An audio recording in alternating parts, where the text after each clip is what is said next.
Desde los estudios de Radio Monumental tenemos a Alejandra Camargo, diputada nacional por Cochabamba, Súmate, y actual candidata a segunda senadora por Cochabamba.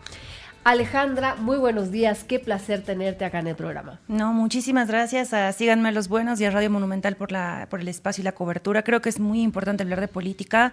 Estamos a 26 días de las elecciones y realmente la crisis, la encuestitis y la oferta electoral se está palpando en la calle.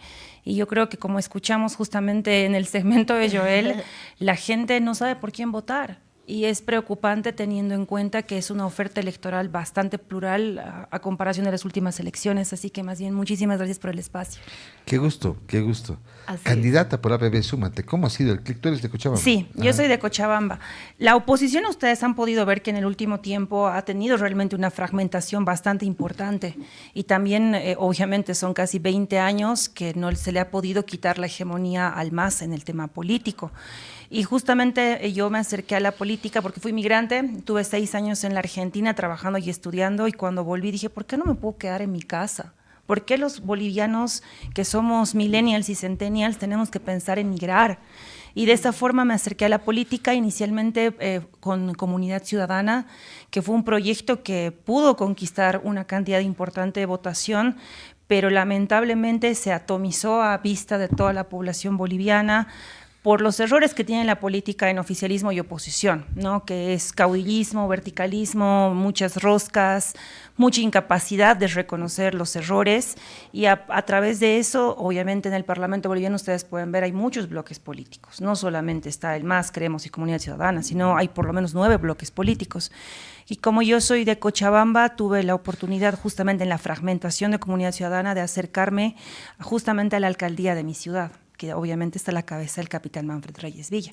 Y de esa perspectiva empezamos a trabajar en una agenda legislativa, sobre todo de oposición, porque la población necesita orden, paz y sobre todo también esperanza. Ahora estamos obviamente en carrera electoral, obviamente bastante más difícil que en las últimas oportunidades, porque vemos que la oposición también tiene bastante dispersión en la votación y la gente todavía no sabe por quién votar. Y algo interesante también es que a pesar de que estamos tan poco tiempo al día electoral, hay más de un 40%, y lo dicen igual los datos, los sondeos de opinión, la gente no sabe por quién votar. Exacto. Y yo creo que va a ser importante también politizarnos en ese sentido. Ahora, encuestitis aguda, se dice, ¿no? Encuestitis aguda. Encuestitis aguda. ¿Por qué encuestitis aguda? Todo el mundo está sacando encuestas, ¿no? Evidentemente. ¿Y hasta qué punto crees tú, Alejandra, que esto sea provechoso para la población, que definitivamente estos resultados sean verídicos? Y bueno, siempre queda todo esto en duda, ¿no? Lamentablemente, en Bolivia no tenemos datos confiables, no tenemos datos creíbles, y señalábamos mucho el tema del INE, ¿no? Que el Instituto Nacional de Estadística no ofrece datos creíbles a la población boliviana, y eso genera que la población necesite recopilar datos de otras fuentes. Lamentablemente ahora todos podemos hacer una encuesta, nosotros en redes sociales, en Instagram, en TikTok, en Facebook podemos levantar datos, pero no hay una muestra, no hay una verificación, no hay una certificación, y por eso hablábamos de encuestitis, ¿no? Encuestas inflamadas que también inflaman y predisponen a la población, claro, y hasta cierto punto también afectan el estado anímico, porque algunas dicen este es el ganador, otras dicen no, este es el ganador, pero la verdad es que la población está muy desencantada de la política. Y la revelación o el manejo de datos también tensiona mucho más el panorama electoral y aleja a la gente de consumir la propuesta por dejarse encandilar muchas veces por estos datos que no son verificables. Entonces yo creo que cualquiera sea el gobierno que venga, tiene que devolverle credibilidad al Instituto Nacional de Estadística, que lamentablemente, al menos en esta gestión de Luis Arce Catacora, ni siquiera pudo dar creíblemente y en tiempos sin forma los resultados del censo.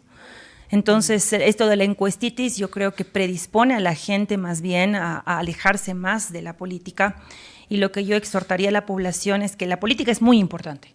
La política es la forma de las sociedades de poder resolver los conflictos por el bien común. Es como el médico, ¿no? Mal necesario. Yo creo que más bien se ha vuelto un mal. Pero si ustedes se remontan al Parlamento de los griegos, la intención era vivir en orden, era vivir en una sociedad donde hayan mayorías y minorías que coexistan por un bienestar común. Entonces, lo que yo creo que ahora es importante es sacarle ese mito de la política es mala, la política es sucia, la política está llevada por malas manos, y hasta cierto punto yo que estoy en el Parlamento, es verdad, hay mucha gente muy mal en la política, pero si poco a poco la gente va politizándose y va reencauzando el curso de la política, tener creo que datos verificables no es nada del otro mundo. Pedir un sistema de salud bueno no es nada de otro mundo, pedir educación accesible tampoco, pedir tener derecho a propiedad privada, pedir derecho a tener un trabajo digno no es algo del otro mundo. Entonces también politizarnos es recuperar la política. Les comento algo, perdón. Hemos lanzado recién, entre paréntesis, discúlpanos por favor, hemos lanzado recién el sector de Joel, que además invitamos a la gente que nos sugiera. Yo, tú, él con Joel, todos con Joel, veamos un poco cómo llamamos el sector. Pero bueno, eso vamos a definir hoy. Pero resulta que hay una persona que se le acercó a Joel. A ver, Joel, vamos adelante, cuéntanos, ¿con quién estás? Marcelo, Gabriela, continuamos en la Plaza San Francisco y la gente se acercó acá, le comento.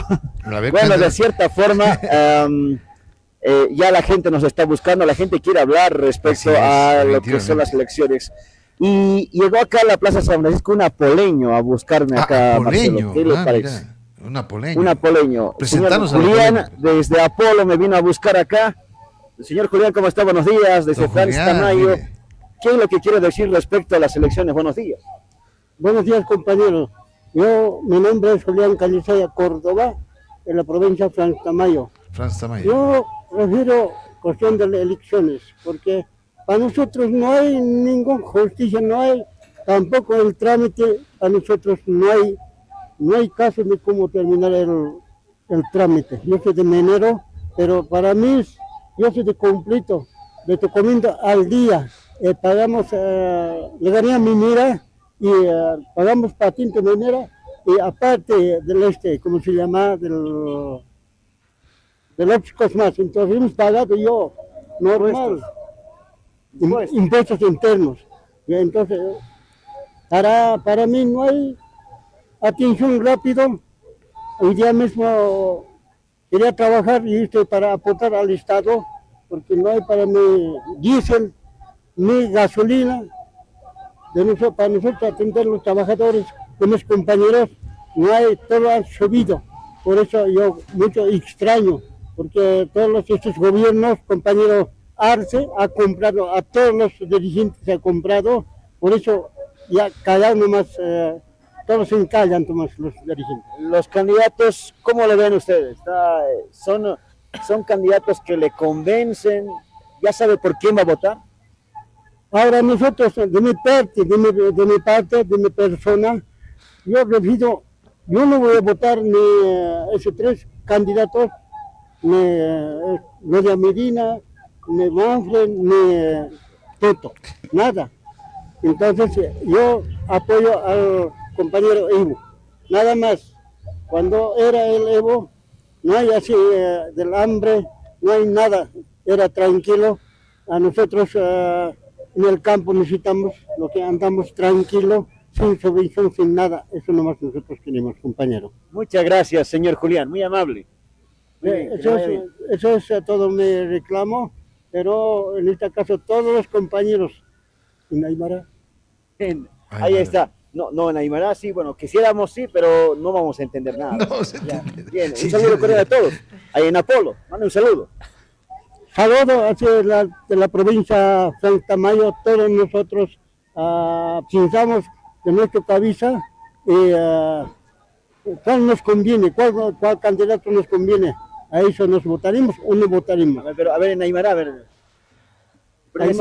Ya, Aymara Palta Sama, Taji compañero acá, Amaya Sipayane, provincia de San Tamayo, Uyauya, Suches, Cololo, Pelichoco, provincia Apolo.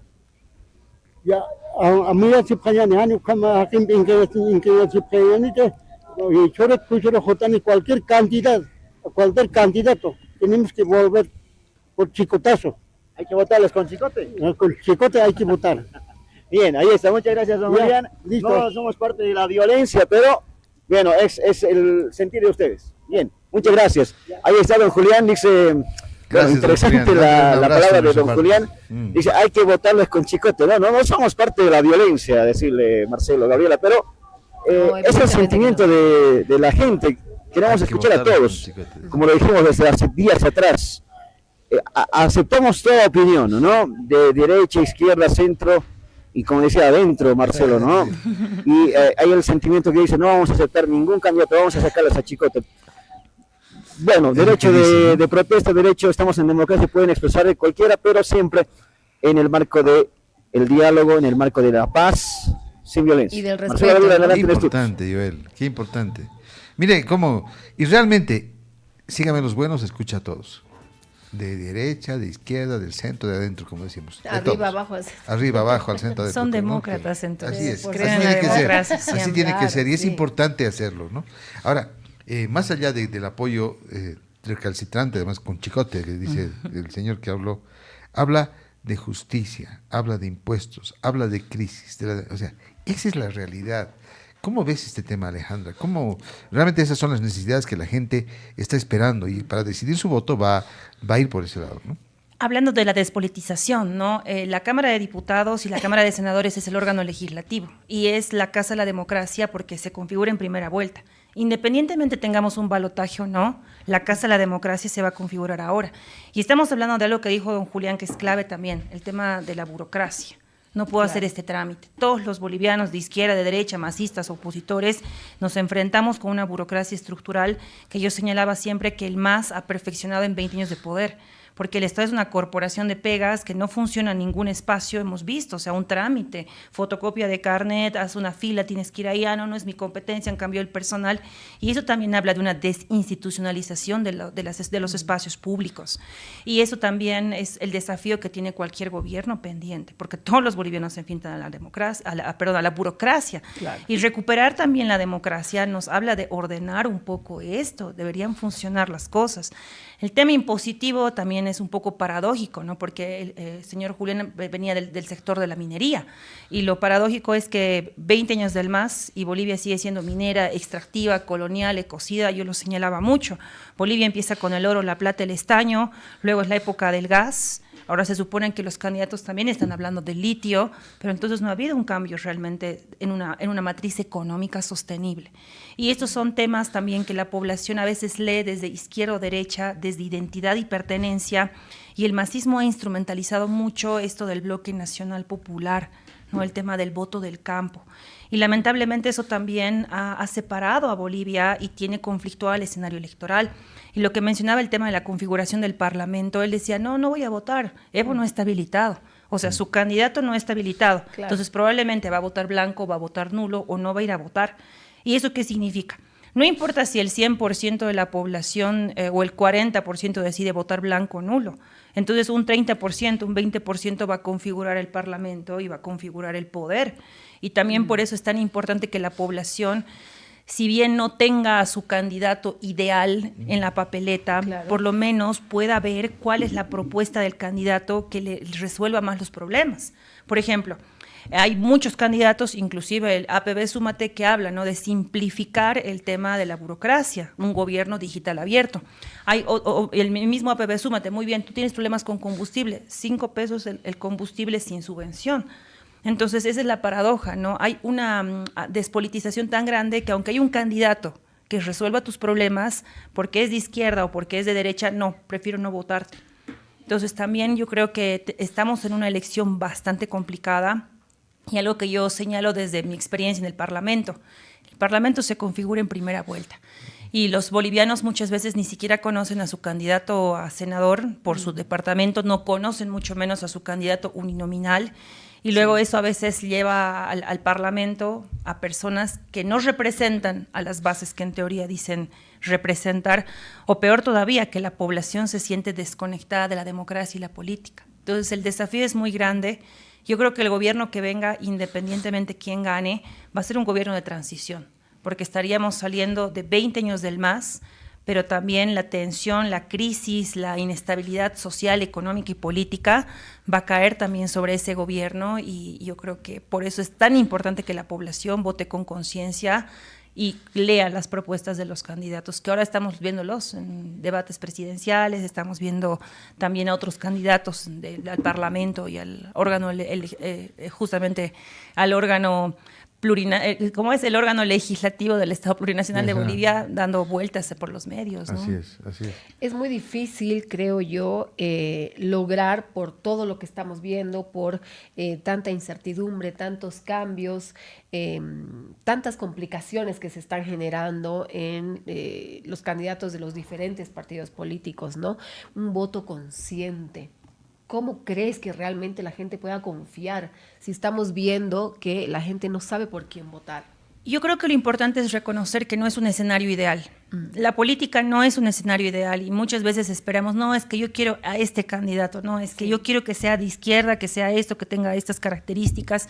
Y la verdad es que la política, después de todo el proceso, digamos, de cambio del MAS y el proceso de implosión del MAS y cómo ha afectado a las otras fuerzas de oposición en el mismo Parlamento, nos muestra que este es un escenario muy complejo. Y la crisis también es la prueba, porque estamos en una crisis social, económica, y lo mencionaba y lo ha señalado don Julián, identitaria. No me representan estos candidatos, claro, y el que me representa ni siquiera está habilitado. Entonces, castigo. Y se ha hablado mucho igual de este castigo a los mismos candidatos. ¿Cuáles son los riesgos que implica eso?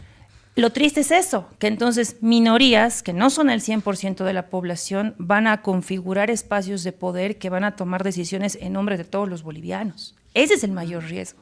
Y esa es la democracia también. Mayorías y minorías que se supone que deberíamos entrar en consensos por un bien común. Pero si la población no participa del momento democrático, ya no hablamos de mayorías, sino de minorías que toman el poder. Lo mismo que pasó en Venezuela con Maduro. Y a pesar, y eso es lo preocupante, en Venezuela la oposición en teoría tuvo la capacidad de poder registrar las actas, pero Maduro sigue siendo presidente, reconocido hasta por Trump y por el escenario internacional. Entonces, si los bolivianos no nos damos cuenta, y por eso hablaba también de un tema generacional. Yo nací en el 89, tengo 35 años, y mi generación, millennials y centennials, somos hijos de la democracia, que se recuperó el 82. Pero ahora estamos realmente viendo una crisis muy profunda en la democracia de los bolivianos, y la situación en el Parlamento ha sido la prueba. Ustedes han podido ver tal vez como prensa los escenarios y los espectáculos bochornosos, a golpes, mujeres que nos ha costado tanto tiempo lograr acceder a espacios de poder, agarrándonos a golpes en nombre de caudillos, o lo que ha pasado en la misma Cámara de Diputados, en la directiva que yo vengo denunciando, se ha hecho fraude, han entrado en plancha conjunta, candidatos que hoy son parte de las listas de Dori y Tuto Quiroga, que son parte de la directiva en un parlamento que no ha funcionado. Entonces también vemos, ¿no? Inclusive mi propia persona, habemos personas que estamos en otras fuerzas políticas, en el MAS ni se diga. Entonces ha habido una gran atomización en las fuerzas políticas. Y yo creo que es muy válido poder seguir una carrera política, pero con coherencia y transparencia. Y si la población no hace un seguimiento a lo que pasa en el órgano legislativo, muchas veces termina confiando en un discurso que en los hechos no se cumple. Y yo creo que también por eso es tan importante que la población, a pesar de que no es el escenario ideal, a pesar de que no hay candidatos tal vez que cumplan la checklist ideal de una persona, puedan realmente consumir la propuesta. Y ahora igual señalaba, estamos en una época digital.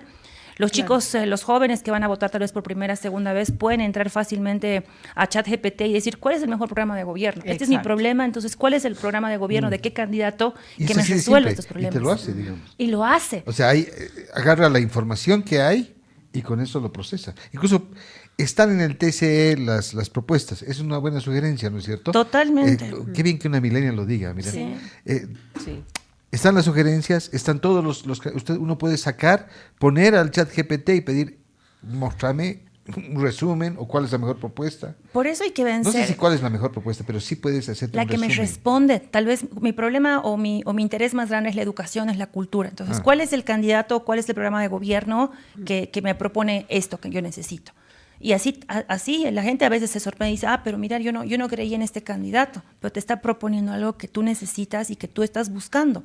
Entonces, y por eso para mí la clave es politizarnos.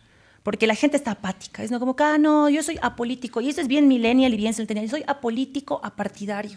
Por ser apolítico apartidario, porque no has participado en la democracia, hoy por hoy tienes representantes que no te dan las respuestas, que no te representan y que todo el tiempo, o sea, te hacen sentir lejano de la política. Entonces, una tarea tan simple es como, ¿quién es el candidato de tu circunscripción? Yo en Cochabamba vivo en la circunscripción 20. Entonces yo ya estoy viendo cuáles son los candidatos y eso es lo interesante. Tú puedes votar por un candidato presidencial, pero puedes votar por el uninominal que también tú puedas sentir más conexión. Y en el caso del presidente, que los bolivianos lo sepan, votas por presidente y configuras a un senador y a diputados plurinominales. Ajá. Entonces también la gente se ha despolitizado a ese nivel porque ha dividido la política entre izquierda y derecha. Y caras, ¿no? Y aparte también, o sea, el tema de las caras es como que solamente pienses en el presidente o en el vicepresidente. Exacto. Y te olvidas de, muy bien, este presidente, ¿a qué senadores me estás llevando? No, mira, este senador tiene esta trayectoria política, este historial terrible, entonces lo vas a apoyar realmente si sabes que tu representante no te va a representar. Entonces, es darle un poco de tiempo. Pero, o sea, apelando un poco, ¿no? Yo amo a Bolivia, uno no ama lo que no conoce, y si no conocemos las propuestas que nos están ofreciendo los candidatos presidenciales, ahí está de vuelta, lo decía, estamos yendo prácticamente en contra de nuestra propia democracia, y eso es realmente muy preocupante teniendo en cuenta que esta es una de las crisis más grandes que mi generación como millennials y los centennials que le siguen estamos viviendo en el escenario político. Conocer las propuestas, ¿no? Eso es importante y es clave, conocer las propuestas. El tema de la confianza que hablabas hace unos momentos atrás, ¿cómo van a lograr esto para las nuevas generaciones, más que nada para los jóvenes? Yo creo que lo importante es una mezcla, y hablábamos con Miguel Roca, que igual es candidato de APB Súmate, canas con ganas. Miguel obviamente podría ser mi papá, y hablábamos a veces de la brecha generacional y cómo los jóvenes y las nuevas generaciones se animan a hacer política si hay esta desconexión y estas viejas, digamos, generaciones no han podido del todo generar espacios sólidos para la política. Claro. Entonces, canas con ganas, hablábamos con Miguel. Okay. Sí, es un punto intermedio en que nosotros como millennials y centennials, generaciones que estamos recién ingresando a la política activamente, podemos aprender de las experiencias también de los candidatos o de las autoridades o de los políticos que nos están abriendo las puertas. Algo muy interesante también en APB Súmate ha sido que Manfred en este aspecto tiene una gran trayectoria en Cochabamba como alcalde. Y si va ganando las elecciones es también porque tiene una muestra de gestión. Claro. Entonces también eso que hace a nosotros y nos interpela todo el tiempo. Aquí no es solo hablar, aquí es trabajar y poner y predicar con el ejemplo. Entonces esas son al menos ciertas características. Accionar, ¿no? Y además la gestión. Porque la política es gestión, o sea, uno de los tres mandatos tenemos los diputados, legislar, gestionar y fiscalizar. Fiscalizar y legislar no hemos podido porque somos minoría. La minoría nunca va a poder marcar una agenda legislativa porque 20 años nos gobierna el MAS, pero gestionar de gestión también habla de vincularnos con la gente, habla de recopilar la información de la gente y darle la información no solamente al órgano legislativo, sino también hacer todos los procesos que, por ejemplo, son minutas de comunicación, interpelaciones, hacer nuestro trabajo legislativo. Obviamente, y eso lo tienen que saber la población, los opositores muy poco o nada vamos a poder lograr tangiblemente, pero por lo menos vamos a poder ser una voz activa en el Parlamento y eso también permite que la gente diga, este candidato sí me representa, entonces necesitamos más candidatos como esta persona o más autoridades que sigan esta línea para poder lograr un cambio real. Yo tengo mucha fe, a pesar de lo que vaya a pasar. Han dicho muchos, no, pero es que la oposición está dividida. Está bien el pluralismo político. Y nos hemos acostumbrado a que haya un partido hegemónico y una oposición que enfrente a eso. Pero ahora tenemos la oportunidad más bien de recuperar una voz más plural, de poder llevar causas concretas y eso va a obligar inevitablemente a consensos. Y por eso va a ser tan importante, y eso lo señalaba yo con la horrible experiencia que tuvimos los bolivianos ahora con David Choquehuanca, del vicepresidente. La gente habla todo el mundo quiere ser presidente, pero nadie quiere ser vicepresidente. Y el vicepresidente es justamente la cabeza del órgano legislativo, claro. Es la cabeza del consenso para los bolivianos en esas minorías y mayorías. Choquehuanca no ha funcionado. En lo que va de octubre ahora, que prácticamente ya se cumple el último año de la gestión de Luis Arce, Choquehuanca ha hecho 9 sesiones. 9 sesiones. A ese nivel está de mal la democracia en Bolivia. Y eso es lo que yo lamento. Y hay una deuda, ¿no? Que quieres seguramente sacar esa... La deuda del paquete incendiario. O sea, Choquehuanca, que se ha llenado la boca en escenarios internacionales y que es candidato, creo que para la ONU, justamente con el tema ambiental, no abrogó el paquete Ecocida y ahora está queriendo quitar el tema de la protección al jaguar. Entonces, ahí están contradicciones. Te dice una cosa en un escenario internacional y en tu casa no hace ni cumple con los acuerdos necesarios. Ahora, ¿quiénes son los candidatos justamente a la vicepresidencia? Ahora, imagínense, si este Parlamento ha tenido 3 fuerzas políticas, más Comunidad Ciudadana Queremos, tiene 9 bloques políticos en la división y en la atomización, el siguiente Parlamento, que tenemos ya 8 binomios presidenciales, ¿cómo va a ser? Y hay presidentes que dicen, no, voy a aprender sobre el camino. Hoy hay algunos que puede que tengan una experticia muy grande y nadie les cuestiona su trayectoria empresarial, académica, pero tienes que ser político. Y algo que yo lamento profundamente y realmente condeno es que el Tribunal Electoral había conminado un paquete de 6 leyes para que tratemos nosotros como órgano legislativo que incluye el binomio paritario. El binomio paritario exigía que ya sea presidente o vicepresidente pueda ser una mujer. A mí me hubiera encantado, y esto lo mencionaba, las mujeres resolvemos. Ahora, sí, me hubiera encantado una mujer vicepresidente, aunque por ley, porque las mujeres ya se ha peleado la familia, no hay plata, resolvemos. Hay Somos este problema, magas, de hecho. Pero resolvemos. Sí, siempre, no hay dinero, claro. Hay crisis, hay un conflicto, alguien está enfermo, las mujeres resolvemos. Y el Parlamento de ahora, encabezado por Abicho Quehuanca, que ahí están mujeres, por ejemplo, del MAS, está Daisy Choque en la directiva, Tori Vialero en la directiva, han rechazado el binomio paritario. Y es lamentable porque podíamos haber tenido realmente tal vez ahora hasta binomios presidenciales diferentes si la Asamblea cumplía con la normativa y con lo que las recomendaciones del TCE, pero ahí está, si la población no sabe esto, si no está conectada con sus autoridades, no se entera. Y luego quedan estas deudas pendientes que luego las pagamos todos los bolivianos. Es el pensamiento de Alejandra Camargo, diputada por Cochabamba y candidata a segunda senadora por esa región, Cochabamba, sí, por APB Súmate. Les invito a ver, Joel está, me parece, con el diputado Zacarías Laura del MAS. A ver, veamos qué dice el diputado. Vamos a ver. Colega. Tu colega. Hola, ¿qué tal, Marcelo?